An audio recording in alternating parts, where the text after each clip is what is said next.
देश में सभी संस्थाएँ अपना काम कर रही हैं, सर्वोच्च न्यायालय ने भी काम किया है।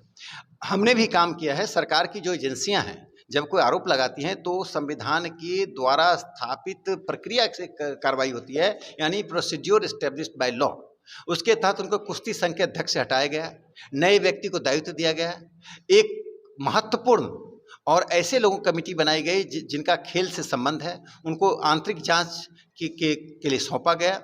तो कार्रवाई की जा रही है। जो भी दोषी होगा, प्रधानमंत्री नरेंद्र मोदी जी की सरकार में दोषी को बख्शा नहीं जाएगा और निर्दोष को सजा नहीं दी जाएगी। देखिए, प्रियंका गांधी को राजस्थान में छोटी बच्चियों के साथ हो रहा बलात्कार दिखाई नहीं पड़ता है, लेकिन जहां पर सरकार और सरकार की एजेंसियां कार्रवाई करती है वो दिखाई पड़ता है। यानी कि प्रियंका गांधी सहित विपक्ष सिर्फ घटनाओं का राजनीतिकरण करता है। ऐसी घटनाओं का राजनीतिकरण नहीं होना चाहिए। घटनाएं महिलाओं के सम्मान से जुड़ा हुआ प्रश्न है, उसको उसी तरह से जांच होनी चाहिए और संविधान के प्रावधानों के तहत जांच करते हुए दोषी पाए गए व्यक्ति को सजा मिलनी चाहिए। ये प्रधानमंत्री नरेंद्र मोदी जी की और हमारी सरकार की घोषित नीति है। हम किसी भी अपराधी को हम छोड़ते नहीं हैं और इस सरकार के खिलाफ विपक्ष के पास कोई मुद्दा नहीं है, दृष्टिविहीन है। इसलिए विपक्ष सिर्फ प्रधानमंत्री मोदी जी के खिलाफ दुष्प्रचार करती है।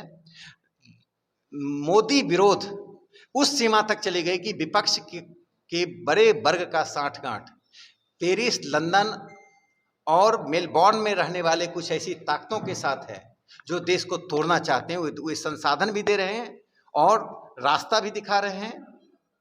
और इस प्रकार यह बहुत स्पष्ट हो चुका है। राहुल गांधी विदेशों में जाकर किनसे मिलते हैं और बाहर जाकर लोकतंत्र पर हमला करते, भारत के लोकतंत्र पर हमला करते हैं। भारत का विपक्ष पूरी तरह से दिवालिया हो चुका है। ये इस देश में अल्पसंख्यक वीटो का प्रयोग बिहार की सरकार कर रही है। रामनवमी में हम शोभा यात्रा न निकालें, रामनवमी में हम नारे भगवान राम की जय का नारा नहीं लगाएं, रामनवमी में रूट हमारा समुदायों को देखकर निश्चित हो, यह नहीं चलेगा। अब वह समय बीत गया। आज़ादी से पहले अंग्रेजों के काल में 3 बात को लेकर दंगा होता था। मस्जिद के बाहर संगीत, म्यूजिक, दूसरा गणेश प्रतिमा या अन्य प्रतिमाओं के विसर्जन के रूट को लेकर, तीसरा रामनवमी की शोभा यात्रा को लेकर।